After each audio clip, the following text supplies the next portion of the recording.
ऐसा बोला जाता है कि अगर कोई खराटे मार रहा होगा तो उस समय वो सपने नहीं देख सकता, और अगर वो सपने देख रहा होगा तो वो उस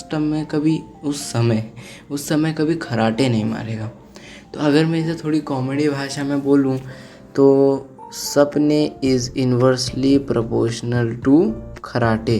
अगर खराटे लेगा तो सपने नहीं लेगा, और अगर सपने लेगा तो खराटे नहीं लेगा। थोड़ा कॉमेडी था लेकिन बहुत अच्छा फैक्ट था। तो अगर आपको वीडियो अच्छी लगी तो वीडियो को लाइक करना,